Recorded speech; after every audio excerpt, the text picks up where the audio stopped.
topic this quarter is Blessed Are the Peacemakers.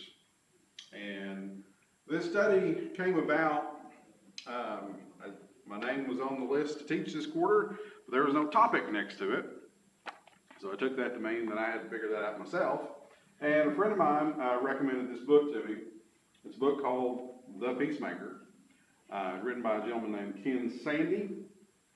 And it's a really, really, really good book about resolving conflict, about what the Bible has to say about being a peacemaker, about resolving conflicts in our life. The only reason I didn't get a bunch of copies for everybody is it does have some, typical denominational Calvinist type error in it, sinner's prayer type stuff.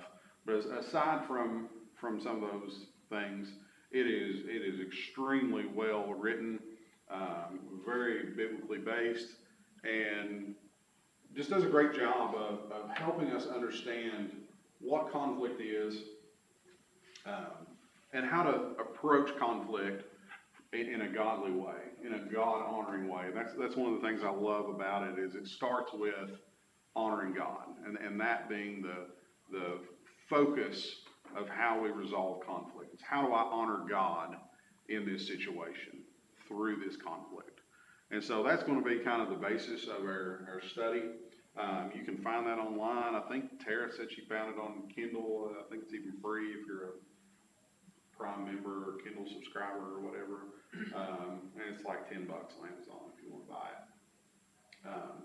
But that's kind of the basis of our study.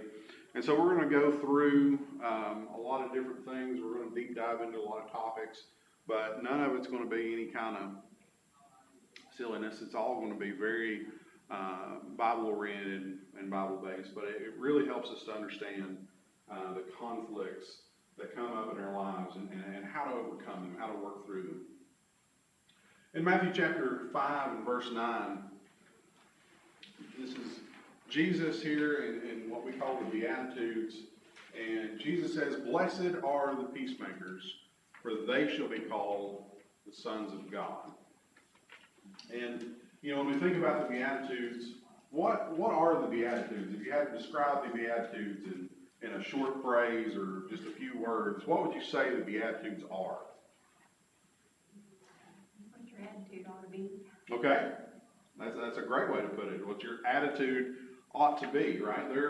They're attributes that Christians ought to have.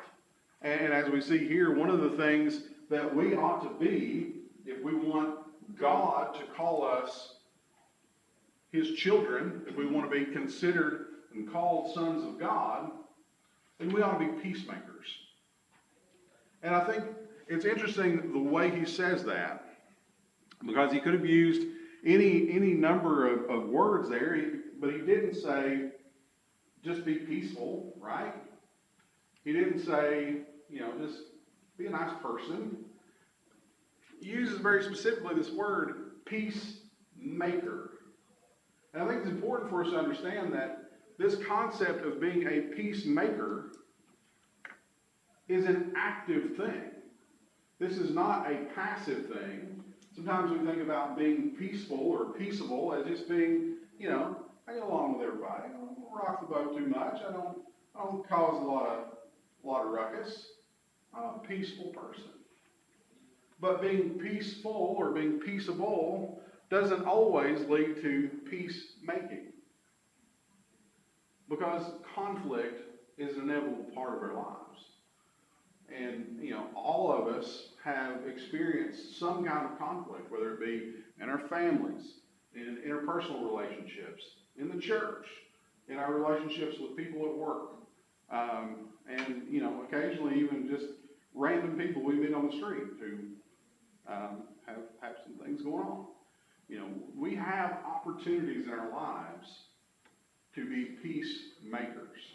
And that's a very active thing where we are engaging with that person. We're acknowledging this conflict, not just running away from it, not just ignoring it, but we're actively trying to create peace. And so I want to ask you a question this morning. And if you want to share, if you want to raise your hand, if you want to kind of share a little bit of why, I would appreciate that. But if not, just think about this for yourself. Why did you choose this class? You had an opportunity to go in the other class. And, I mean, you know, if we want to compare intelligence, I'm not even going to try to do that, because the only PhD I've got is a busted post hole digger in the garage. So those were your choices. But I think probably, aside from, you know, my wife and my family, who didn't really have a choice, why did this class interest you? Well, from an elder's point of view, peace within the body of Christ is, I mean, that's everything. Right. It's extremely important. How can anything function correctly if people are at odds with one another? Yeah. And back to what we were just talking about, peacemaking is a big part of being an elder, right? Very important. Because if our eldership ducks the conflicts that come up in our church, what's going to happen? Nothing good. We're going to have division. We're going to have problems. We're going to have discord. And so peacemaking is a big part of what elders do in the church. And it's a process, right? It's an active process that requires some effort, requires a lot of work on everybody involved. And it's not lost on me that our entire eldership is in this class, so no pressure. You know, our families as well. I mean, church, obviously, then families, and then work every day. We all have, you know, our families, if there is conflict, if there's turmoil, nobody's getting along, it just makes it just a terrible situation. And there's gotta be somebody that is that mediator that can kinda bring people together and say, you know, we gotta get along here. We gotta move on. And same thing in our schools or in work or wherever you're at, there's gonna be differences of opinion, and somebody's gotta step in the gap. You know, a peacemaker is not, as you said earlier, it's not just a peaceful person that stays out of trouble, it's somebody that can bring two together. Right. What happens when conflict goes unresolved? It festers, right? It becomes a bigger conflict than it began. Often these things start with something small that could have been resolved in 30 seconds, 10 minutes even. But it doesn't. And then it becomes hard feelings. It becomes bitter feelings. It becomes this problem that steamrolls. It builds and builds and builds until it starts encompassing relationship. It starts encompassing families. It begins to encompass the church. And it draws more and more power unto itself to divide and to cause strife. What else? Anybody else? Going back to what Mickey said, I have family members that have fallen away, and I need to be able to bridge the conflict or the tension that's going on, and any tools that I can acquire to better that situation. I want to be able to do that.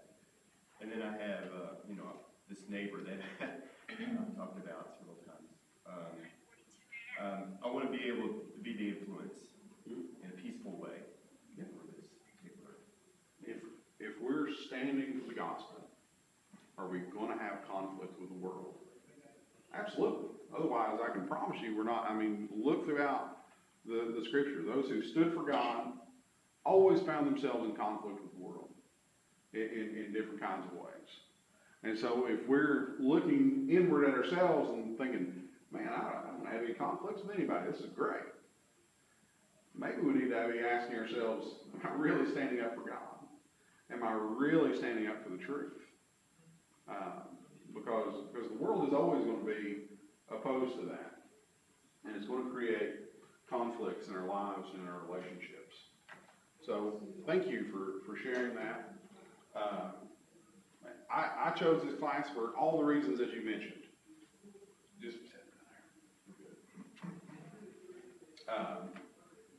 I chose this class because I think it's an important topic. I think it's something that we don't talk about enough. You know, we talk about a lot of those things in the Beatitudes, but I really don't think we really sit down a lot and talk about what does it mean to make peace? What does it mean to be a peacemaker? What does it mean to resolve conflicts in a God-honoring way? And what does that look like? And no doubt that is probably part of the reason why we struggle with the kind of discord and problems that we do even in the church. And we can all sit around and think about people who have been lost to the world because of conflicts in the church. Because they saw in the church conflict rather than peace and love and harmony in the gospel. And so we want to understand how to make that not the case. John, also, I think it's interesting that, for me, and I guess also maybe others, maybe it's just me, it's easy to say, well, that's their problem, that's not my problem. Right. They're off kilter, they got a problem. Yeah, and we don't address it and at least have a conversation about it. And then it seems never to heal. Absolutely. That is always one of our first responses is, you know, that's your problem, not mine. You know, I did not create this conflict. And that can be true. It can be true that we didn't create the conflict. But oftentimes we fail to look and say, did I contribute to the conflict? Is there something I could have done differently that would have resolved this faster, easier, with less hurt feelings, with less problems, without dragging more and more people into it, without hurting my example and my influence as a Christian?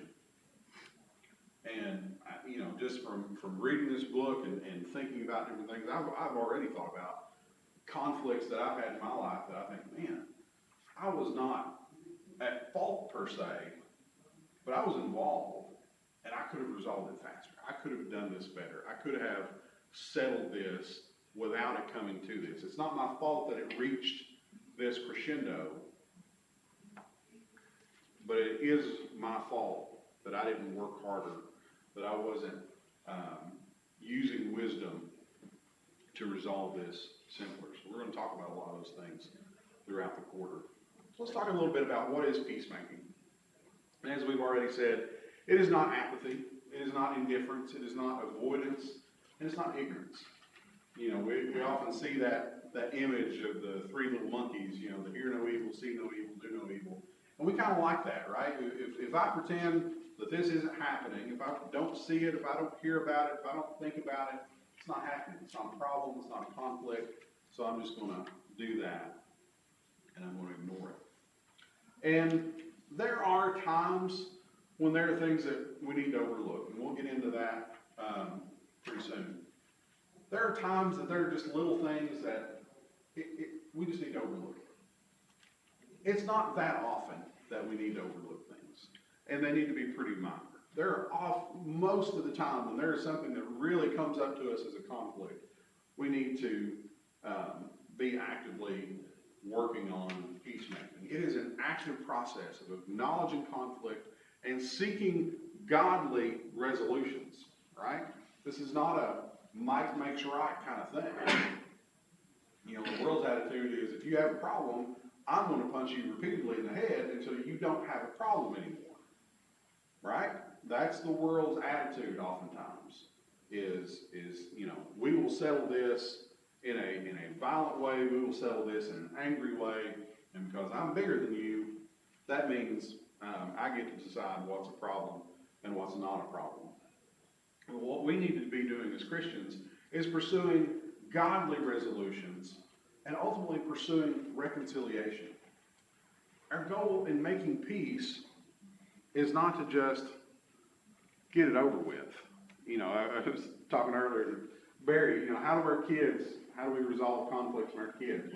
When one of my kids, you know, pushes the other one and they'll, you push me and all that kind of stuff, we tell them to go apologize, and we know they don't mean it, right? I'm sorry. Because they don't really understand the concept of reconciliation much. But now I will tell you, there's a lot of times when those things end with a big hug. And that is the most gratifying thing with young children, is because you know that they're recognizing that I don't want to fight with you. I want to play. I want to have fun. You know, I want us to have this great relationship that we have. So that's what we want to see. That attitude we see in our kids when they're just apologizing because you told them to, and because they don't want to have to go to the room or get a spanking or whatever. That's not peacemaking. And so that's something that, you know, we kind of see it in our kids, but we often fail to see it in ourselves. Because very often we're doing the same thing, just using different words to do so. And I think this is one phrase, if you can, write this on the top, if you have a notebook or whatever you're doing, write this in big bold letters. And understand, peace is not the absence of conflict. Peace is not the absence of conflict, right? You know, when we study the first century, we study the Romans and how they dealt with the provinces, and of course we look a lot at how they dealt with Judea in the days of Jesus. It was called the Pax Romana, right? The Roman peace. What was the Roman peace? Does anybody remember? Sure, it's my way or the highway. Basically, yeah. It was, we have a legion of soldiers here, and if you do anything we don't like, we will kill you. So don't do anything we don't like, we won't kill you. Look, peace. That's not peace. That's intimidation. It's effective if your ends are to collect a lot of taxes and, you know, run the show.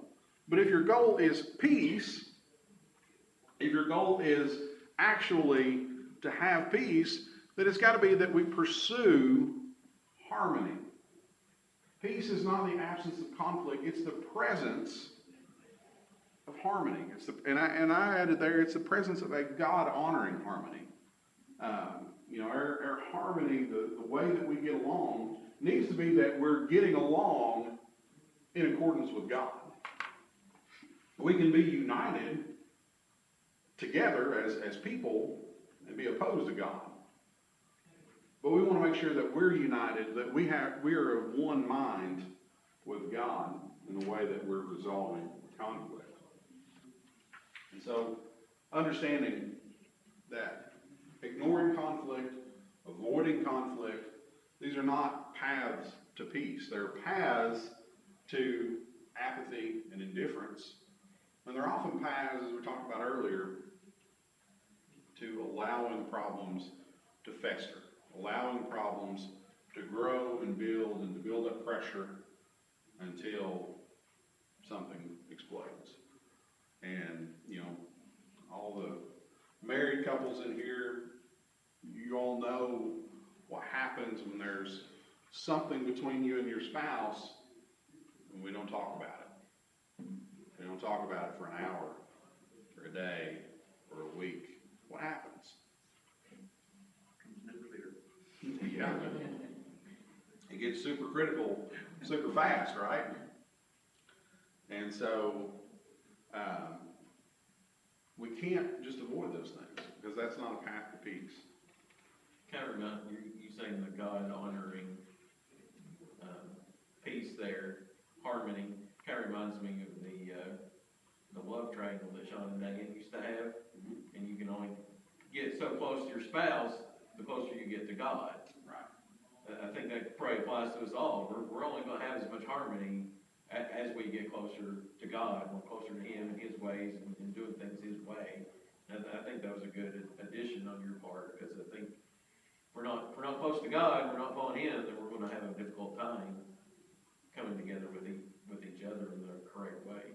Absolutely, and thank you for the segue into the next slide here. This idea of honoring God has to be at the core, at the forefront of how we approach conflict. Because only when we honor God are we going to truly pursue peacemaking. Let's turn to Matthew chapter 22. Matthew chapter 22. If somebody would read verses 34 through 40 for us. Matthew 22, 34 through 40. But when the Pharisees heard that he had silenced the Sadducees, they gathered together. And one of them, a lawyer, asked him a question to test him. Teacher, which is the great commandment in the law? And he said to him, You shall love the Lord your God with all your heart, with all your soul, and with all your mind. This is the great and first commandment, and a second is like it. You shall love your neighbor as yourself. On these two commandments depend all the law and the prophets. Thank you. And just a side note, I think in your lesson sheet, I wrote chapter 24 on there, so I'm sorry if you spent a lot of time trying to figure out how that applied to this lesson. What Jesus says here, and of course, once again, here we have the Pharisees who are trying to, test him, or trying to catch him, and they ask him, what is the greatest commandment in the law? And he says, you shall love the Lord your God with all your heart, with all your soul, and all your mind. This is the great and first commandment. And he says, and the second is like it, you shall love your neighbor as yourself. On these two commandments depend all the law and the prophets. So I think as we approach this topic, we need to understand that these two things are linked. We cannot love God. We can't say that we love God if we don't love our neighbor. We can't ask God to forgive us if we're unwilling to forgive our neighbor, if we're unwilling to resolve these issues. And likewise, we can't love our neighbor. As a matter of fact, we're not going to be willing. There's no reason for us to love our neighbor if we don't love God. If we don't understand His love, if we don't understand His forgiveness, His grace, His mercy, and all those things, and the way that He has worked in our lives to give us peace, that peace that passes understanding, there's no way for us to be peaceful with our neighbors if we're not understanding this need to honor God, if we're not honoring this love that God has given us. And so these two commandments here, when Jesus answers this question, and when you really stop and think about all of the things that God requires of us and the kind of character, all those things that are in the Beatitudes, all those things come back to honoring God, loving Him, understanding what He's done for us, and then understanding what that has to cause in us as people. It has to take away the selfishness that is innate in all of us without God, and create in us a desire to serve others and to love others and to put aside our own desires and put aside our own wants, right? Because that is the origin of conflict. Where does conflict start? It starts in the heart. James chapter 4. Turn over there with me. James chapter 4. And beginning in verse 1. Somebody would read that for us. James chapter 4, verses 1 through 7.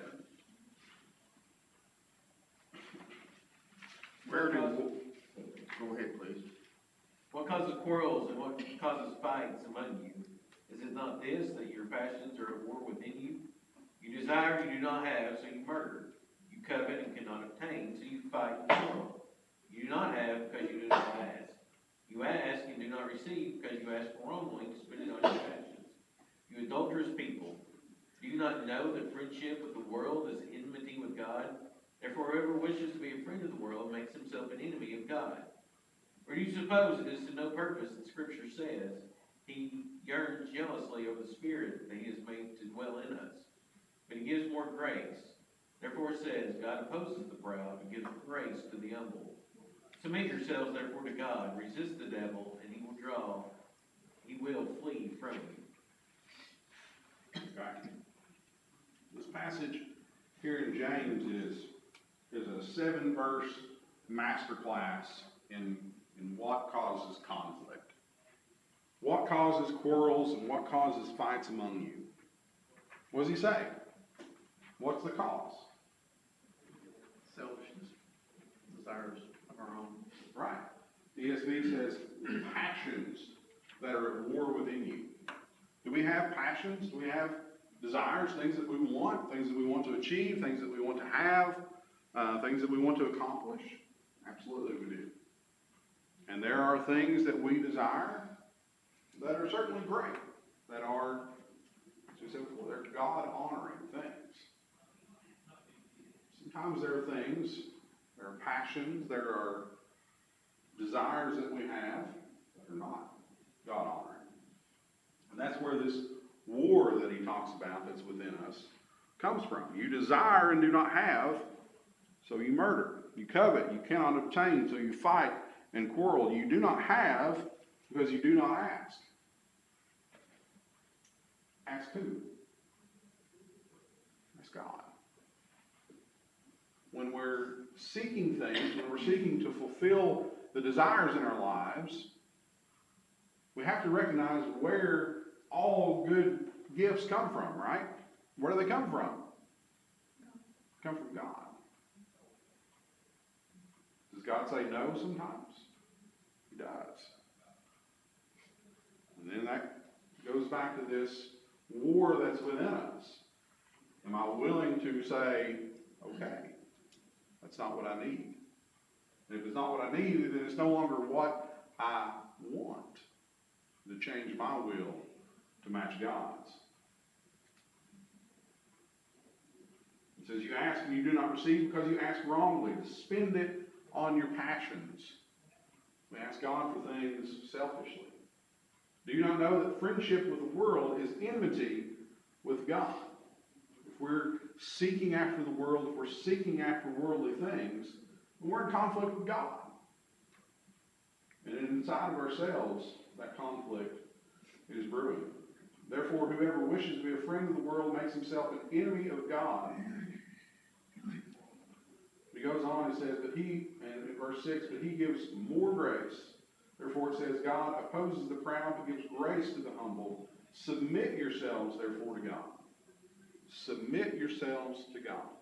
If we're going to honor God in a conflict, then we've got to be in submission to God's will. It's not about what do I want? How do I get what I want out of this conflict? How do I get what I want out of this problem? But it's how does God get what he wants? How does God honored? How is his will being accomplished through this? Resist the devil, and he will flee from you. Draw near to God, and he will draw near to you. That needs to be the focus of how we resolve conflicts. Conflict is the result of unmet desires in our hearts and idols taking the place of our desire for God. So anything that we, so often we talk about idols in our lives and we think, oh, I don't worship that thing. I don't have a shrine built for it.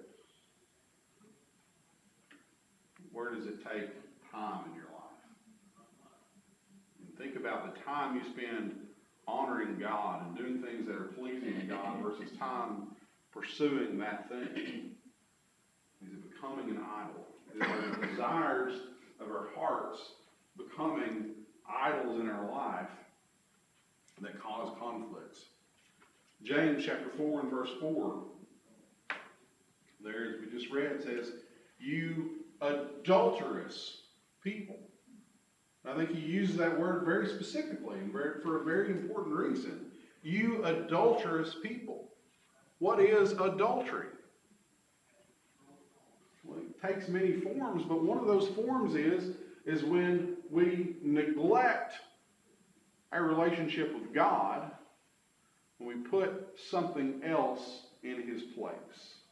When we put something else as a priority in our lives, in our actions, in our hearts, where God belongs, where his place rightfully is.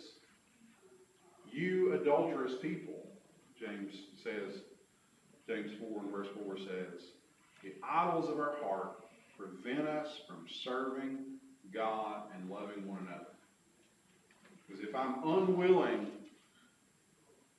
to submit to God's will, if I'm unwilling to yield and to resolve this conflict with my brother, I'm putting something, whatever this desire that's causing this is, I'm putting something in the place where God ought to be in my heart. And I'm putting something, oftentimes worldly, in a higher priority than having peace and harmony with my brother in Christ. Or even having peace with someone outside of the body of Christ that I could influence to the good. The origin of conflict is our passions, it's our desires, it's things that are being unmet that we're either unwilling to give up or we are desperately desiring to obtain. And it prevents us from showing the kind of love that we ought to show.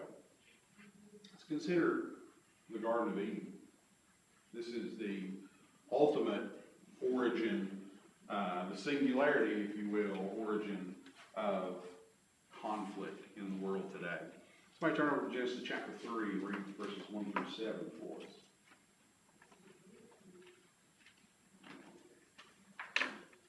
Now the serpent was more crafty than any other beast of the field that the Lord God had made.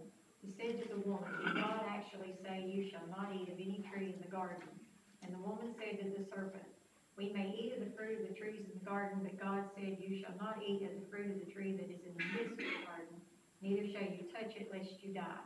But the serpent said to the woman, you will not surely die, for God knows that when you eat of it, your eyes will be opened, and you will be like God, knowing good and evil. So when the woman saw that the tree was good for food, and that it was a delight to the eyes, and that the tree was to be desired, to make one wise, she took its fruit and ate, and she also gave some to her husband who was with her.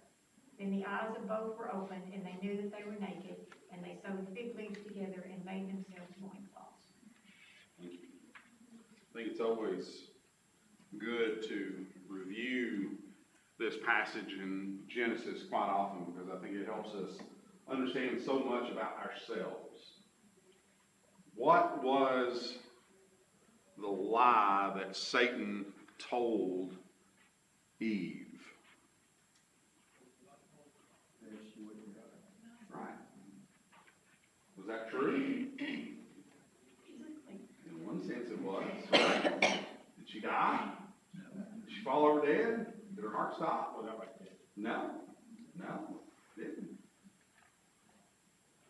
Did she die? She died. Did it introduce sin and conflict with God in the world and create this separation between us and God because now there was sin in the world? Spiritual death. Absolutely. Yes, Satan, as he says, he opened their eyes. This eating the fruit that God had forbidden, it opened their eyes. And they saw that they were naked. That was all right. The woman saw, what did she see about when she looked at this fruit? She saw that it was what? Appealing, Good for food. that's appealing to God. Appealing to the eye, delight to the eyes, and desire to make one wise. She saw these three things. She saw that it would satisfy the desire for food. She saw that it was beautiful, it was pleasing. And it satisfied this desire that she didn't even know she had to be wise, to have wisdom and all the things that come along with that. And that sounds a lot like 1 John chapter 2 and verse 16, right? You might turn over and read 1 John chapter 2 and verse 16 for us.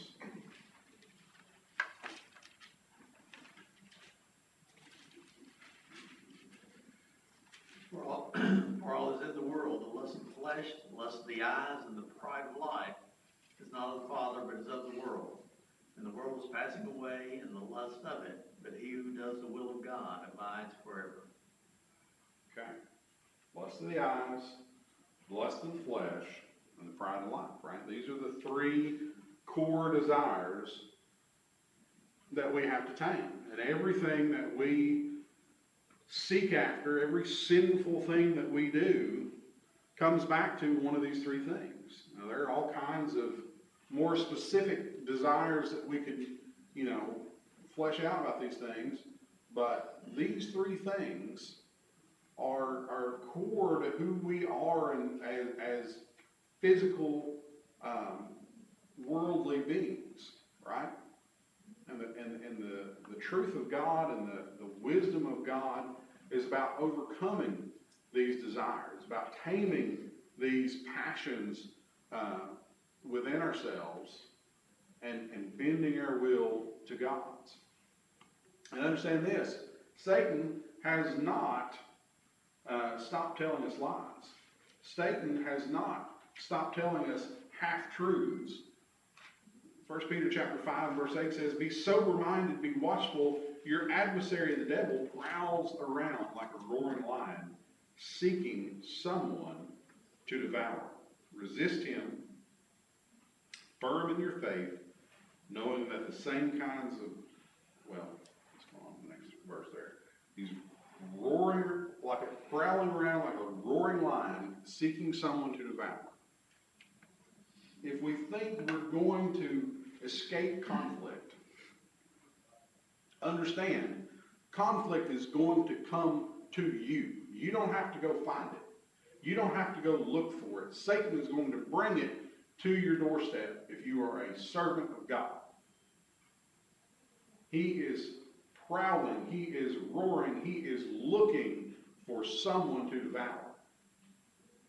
And he's not looking for the people he's already devoured. He's already got them. He's looking for you.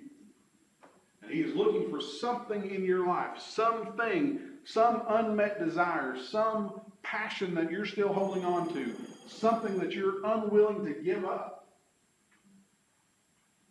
Because that's his entrance. That's his way into your heart. That's his way into your church, into your family, into your life.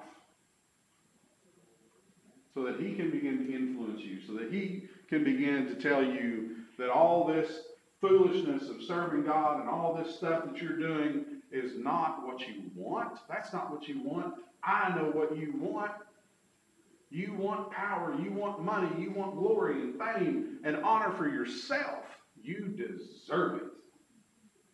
That's what Satan's going to tell you. And all these problems that you're dealing with, all these people who don't like you because you don't go along with what they want to do, because you believe in something that doesn't change with the whims of the world, and all the conflict and persecution that goes along with that, we can get rid of all that. We can get that out of your life. You can be one of the cool kids. Right? Fun. That's the kind of thing that Satan wants us to listen to and to believe. Just as he told Eve, what did God say? He said, you're going to die. You're not going to die. Not today. You're going to live. You're going to know all this stuff. You're going to be wise. You're going to have this great wisdom, and you're going to open your eyes to all these great new things. And boy, did it. Satan is still telling us those lies. We're running out of time. So I think we're going to stop for here. We're going to finish this lesson on Wednesday. I don't want to rush through that in 2 minutes. On your lesson sheets, and we'll get into this, if you haven't already looked at it, the last one there, this is a thread that I want to kind of weave throughout the quarter. I want you to think about conflicts in your life, whether they be past or present. Things there have been difficulties in achieving restoration, reconciliation. We'll get to those topics. I want you to write down what you think. And again, this is not stuff that you have to share with everybody. If there's something you feel like you can share, great. If there are things that you don't want to share, you're not comfortable sharing, or you can't share for legal reasons, that's fine. But write it down somewhere. Write it down in a journal at home or wherever you're comfortable doing that. But think about those conflicts and what you think the nature and causes of those conflicts are. And as we go throughout this study, I want you to kind of go back as we progress through this study. Go back and think about those things over again and over again and over again. And see how maybe your thinking evolves and changes. And see how maybe you realize, maybe I was partly to blame for this too. Maybe I could have resolved this better, with more wisdom, faster, and in a more God-honoring way. You know, if you want to pick one and kind of go back through it, great, but I imagine a lot of us, we can all think of multiple things, whether they be, you know, conflicts in the church, family, whatever, but think about those things for yourselves, and hopefully, you know, if there are things that you can share, great. If not, you know, just work on them for yourselves. But I think as we progress through this study, it'll be really great is that the first or second bell? Second. Second bell, okay. So I think it'll be really great to see how your thinking evolves, and as we come to a better understanding of what it means to honor God as we resolve conflicts. Thank you guys for being here. I appreciate your time and your comments this morning. We'll finish up this lesson. I think they've got the copier fixed, but we'll finish up this lesson and I'll get you the next lesson Wednesday. We may start on it, but anyway, we'll get through it. Thank you.